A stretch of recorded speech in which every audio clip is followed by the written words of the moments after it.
Oh bordel de merde, regardez ce qu'on trouve lorsqu'on tape ces putains de coordonnées, mais what the fuck, mec. Alright, bonsoir, j'espère que vous allez bien, moi c'est un plaisir de vous parler aujourd'hui. Aujourd'hui je t'avoue que je la pêche la patate directement parce que bon, hein, on va pas se mentir, on a des putains de nouveautés à propos du Valak Challenge. Et bordel, c'est pas des nouveautés qui font plaisir. Par contre, c'est des nouveautés qui sont plutôt intéressantes. Même très intéressantes. Même que tu vas te chier dessus. Hein, donc à ce moment-là, là, tu peux déjà préparer les toilettes. Tu peux vraiment préparer ton urètre pour que le caca sorte. Je pars trop loin, je pars beaucoup trop loin. Non mais tu peux me dire, tu peux tout à fait dire en commentaire: oui mais Noah, tu pars un peu trop loin. Ça va, je comprends complètement ton point de vue, d'accord. Je sais, t'avais manqué le oui mais Noah. Je suis plutôt fier de lui, on peut tout à fait se le dire, lui et moi on se comprend, tu vois. Vous allez bien sûr me demander pourquoi est-ce qu'aujourd'hui c'est un jour complètement étrange.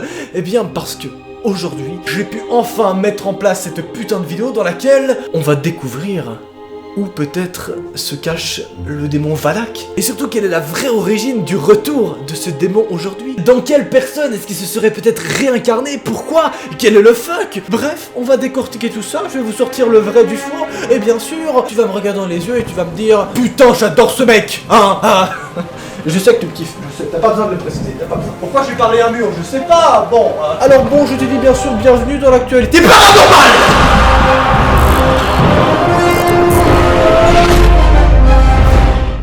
Avoue, t'as flippé, je sais que t'as flippé, là à ce moment-là t'étais en mode: comment ça il parle?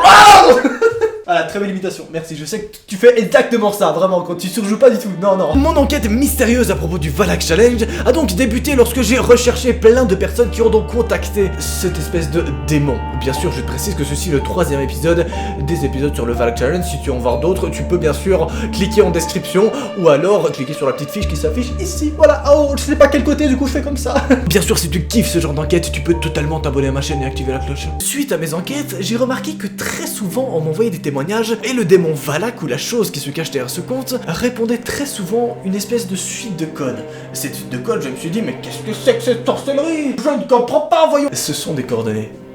Ouais, on a des putains de coordonnées que Valak envoie bizarrement de temps en temps. Ces coordonnées-là ont pourtant aucun sens a priori, jusqu'à ce qu'on les tape sur Google Street View. Je vais bien sûr en venir tout de suite et te montrer bien sûr tous les fichiers vidéo et photos.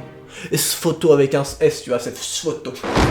Ces coordonnées que les démons Valak envoient parfois correspondaient exactement à ce nombre de chiffres. Et lorsqu'on tape ça sur internet, j'ai pu tomber sur un article plutôt étrange. Cet article racontait ceci: ces coordonnées nous plongent directement sur l'île des poupées décomposées, à proximité de la ville de Mexico. Ouais, je sais, là tu me dis: frérot, montre-moi des images, je ne sais pas, genre.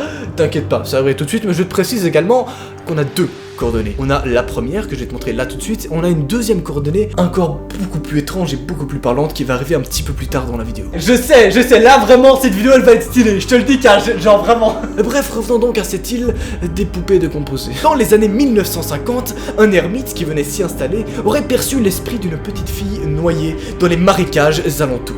Pour conjurer cette présence, il aurait alors décidé de collecter et d'entreposer les poupées qu'il trouvait abandonnées dans une décharge. C'est-à-dire qu'on a un mec, tu vois, qui est un peu isolé de la société, et qui décide donc de se balader sur une île. Sur cette île, il a l'impression de voir une espèce d'esprit d'une femme noyée, l'esprit d'une femme qui serait très étrange et qui aurait vécu un passé vraiment horrible. Est-ce que ça fait pas penser à un truc? Est-ce que par hasard là tu te dis pas: la nonne? Il y a peut-être un petit rapport, attention, on y arrive tout de suite. Cet homme-là, plein de bonne volonté, va donc se dire: bon, j'ai pas envie que cette fille, cet esprit soit de mauvaise humeur ou j'en sais rien.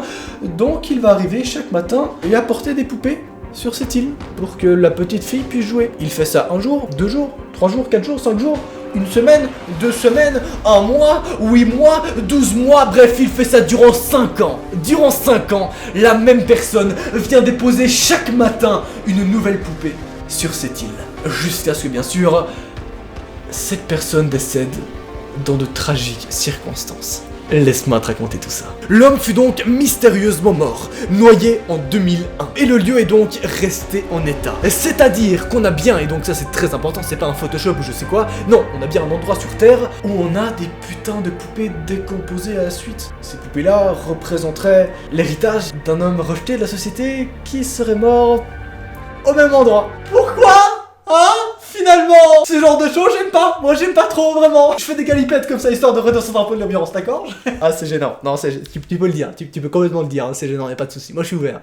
Bien sûr, on en viendra à propos des théories sur ces coordonnées juste à la fin de la vidéo. D'abord, je t'invite à m'ajouter sur Instagram et sur TikTok parce que là, tu auras des nouveautés en temps réel sur l'affaire du Valak Challenge. Et bien sûr, n'hésite pas à pratiquer le dab. Bang, bang, bang. Revenons donc à nos coordonnées. Je vous ai bien dit que Valak, on voit donc très souvent deux types de coordonnées. C'est soit les coordonnées qui mènent au point précis que je vous ai raconté, soit à celui-ci. Ce pentagramme de 360 cm de diamètre, visible dans Google Earth, est un coin reculé au nord du Kazakhstan. Les coordonnées sont donc 522846.506 et 5... Bon bref, je vais pas te faire toute la liste, hein, tu les as en fil.